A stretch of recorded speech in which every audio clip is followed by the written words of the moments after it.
पिछले भाग में आपने देखा। ऑलराइट दोस्तों, दिन की शुरुआत पहली मंदिर विजिट के साथ। हाँ, यहाँ आप जो पैर देख रहे हैं इसमें एक पैर छोटा है जो कि भगवान श्री कृष्ण का है और एक बलराम भैया का है। इतनी देर मिट्टी में लोट लगाने के बाद भी मेरे शरीर पे एक भी कण मिट्टी का नहीं चिपका। दोस्तों जस्ट अभी हमारे एक रिक्शा वाले ने हमें धोखा दिया। हमारे एक साथी का चश्मा जा चुका है। अब आगे अगले दिन सुबह फिर से एक नए सफर की शुरुआत हुई। शरीर थका हुआ था लेकिन मन में उत्साह की कमी नहीं। बोल बांके बिहारी लाल की। और इसी तरह कन्हैया जी के जयकारे लगाते हुए हम पहुंचे। स्वागत है आप सभी का नंदगांव। नंदगांव में मंदिर तक पहुंचने के लिए हमने 2 टैक्सी हायर किए और गांव के खेतों का नज़ारा देखते हुए हम पहुंचे नंदगांव की गलियों में।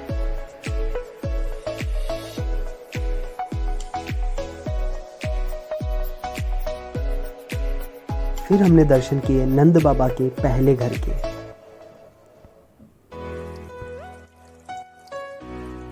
पहले मंदिर दर्शन के बाद मैंने कराया तिलक और यहाँ भी बंदरों का जो खतरा है वो मेरा पीछा नहीं छोड़ रहा था। बंदर का ध्यान रखना है मेरे को, बंदर नहीं ले जाए। सावधान रहें, सतर्क रहें के नारे को ध्यान में रखते हुए मैं पहुंचा नंद महल और जल्दी से वहां का एक 360 व्यू कैप्चर किया।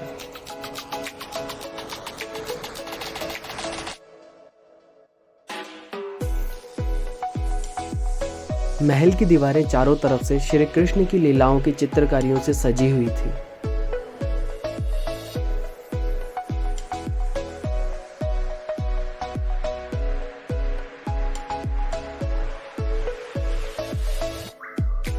महल दर्शन के बाद मैंने नंदगांव के सुंदर दृश्य को अपने कैमरे में कैद किया और उसके बाद हम फिर से निकल पड़े।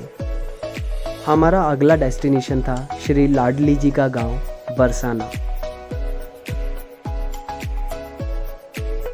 श्री राधे रानी का गांव बरसाना में आप सभी का स्वागत है। बरसाना में मेन मंदिर तक पहुंचने के लिए हमने ऑटो रिक्शा राइड बुक की। ऑटो में कुछ दूर चलने के बाद मुझे दिखा ये भव्य कीर्ति मंदिर जो कि बहुत ही खूबसूरत था। और फिर हम पहुंचे मंदिर मार्ग के मेन द्वार पे। And between the way we had this fun. Pawan भैया यहाँ पे नया बिजनेस करते हैं। हमारे पुष्कर में एक लाठी है ना, उसके भाई की शक्ल आपसे मिलती है। थोड़ी सी मस्ती के बाद हम फिर से बढ़ गए अपने गंतव्य की तरफ। मंदिर मार्ग के मेन द्वार से बाइक राइड सर्विस अवेलेबल थी जिससे हमने अपने सभी बड़ों को मंदिर की तरफ पहले ही भेज दिया था और हम पैदल ही चल पड़े। सुदामा चौक तक पहुंचने के बाद श्री लाडली जी के दर्शन के लिए हमें तकरीबन 300 से 400 सीढ़ियाँ चढ़नी थी। मंदिर की सीढ़ियों के दोनों तरफ माला और प्रसाद के लिए काफ़ी स्टॉल्स अवेलेबल थी। राधे रानी का श्रृंगार खरीदते हुए जी और श्रृंगार लेके हम निकल गए मंदिर दर्शन के लिए। और मंदिर में एंटर होने के बाद जो मैंने देखा वो मैं शब्दों में बयान नहीं कर सकता। राधा रानी की इतनी क्रेजी फैन फॉलोइंग मैंने अपने सपने में भी नहीं सोचा था। यहाँ मैंने लाडली जी का वीडियो लेने की कोशिश की और पंडित जी ने मुझे प्रसाद फेंक के मारा। मंदिर दर्शन के बाद बरसाना गांव की खूबसूरती को मैंने अपने कैमरे में कैद किया और उसके बाद हम सभी ने राधा नाम की धूम पे खूब जम के डांस किया। राधे राधे राधे राधे राधे राधे राधे राधे राधे राधे।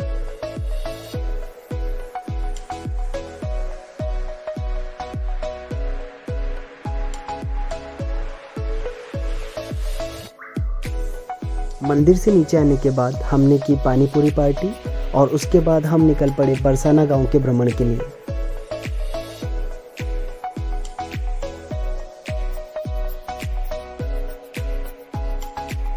श्री लाडली जी के दर्शन के बाद हमारा अगला पड़ाव था मथुरा गोवर्धन नगरी में आप सभी का स्वागत और हार्दिक अभिनंदन। गोवर्धन नगरी में पदयात्रा करके हम पहुंचे बड़ी परिक्रमा मार्ग पर। परिक्रमा मार्ग में मुझे आस्था और भक्ति का एक अटूट संगम देखने को मिला। गिरिराज जी की परिक्रमा में आप सभी का हार्दिक स्वागत दोस्तों। परिक्रमा प्रारंभ करने से पहले हमने 1 घंटे का ब्रेक लिया। एवरीबॉडी एंजॉयिंग दिस राजभोग। राजभोग और चाय का आनंद लेने के बाद अब हमें निकलना था परिक्रमा के लिए। चीयर्स। सभी बड़ों ने ऑटो से परिक्रमा करने का डिसाइड किया और मैं अपने बड़ों के सानिध्य में पैदल ही परिक्रमा पर निकल गया।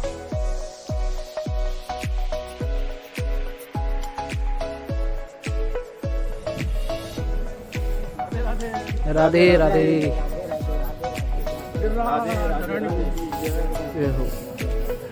शाम के लगभग 4:30 बजे हमारी परिक्रमा प्रारंभ हुई। गोवर्धन जी की परिक्रमा 2 भागों में विभाजित है। भक्त अपनी श्रद्धा और शक्ति के अनुसार परिक्रमा कर सकते हैं।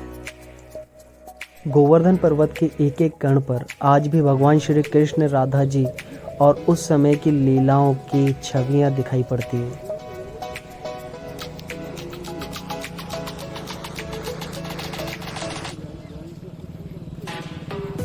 परिक्रमा मार्ग में धर्म रूप में हमने बंदरों को ब्रेड और ककड़ी का भोजन कराया।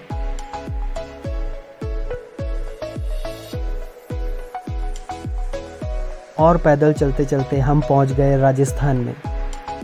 जी हाँ, ये बड़ा ही इंटरेस्टिंग सा किस्सा है। जब हम परिक्रमा मार्ग में थे तब वहाँ मैंने एक बोर्ड देखा जहाँ पे लिखा था वेलकम टू राजस्थान। ये देखो, इधर सारे बम्बूल के पेड़ हैं और हैंड टू हैंड वनस्पति में चेंज। इधर की साइड बिल्कुल बम्बूल के पेड़ नहीं। तो ये वनस्पति में भी हैंड टू हैंड डिफरेंस यहाँ पे दिख रहा है। मैं राजस्थान में हूँ और उधर यूपी। परिक्रमा करते समय लगभग 1 किलोमीटर के लिए हमने राजस्थान की सीमा में एंटर किया और उसके बाद फिर से हमने यूपी में एंटर किया। परिक्रमा मार्ग में हमने बहुत से मंदिरों के दर्शन किए और स्वामी श्री वल्लभाचार्य जी के आश्रमों के दर्शन किए। सभी दर्शनों के बाद हमें सौभाग्य प्राप्त हुआ श्री बालक योगेश्वर दास जी महाराज के दर्शन का। कुछ समय गुरु जी के साथ व्यतीत करने के बाद हम फिर से निकल पड़े अपनी परिक्रमा पूरी करने के लिए और रात को तकरीबन 10:30 बजे हमने हमारी परिक्रमा पूरी की। फाइनली डन विद द परिक्रमा। पूर्णाहुति के साथ ही हमारा ब्रजभूमि दर्शन भी समाप्त हुआ और अब समय हो गया था घर वापसी का। राधे राधे।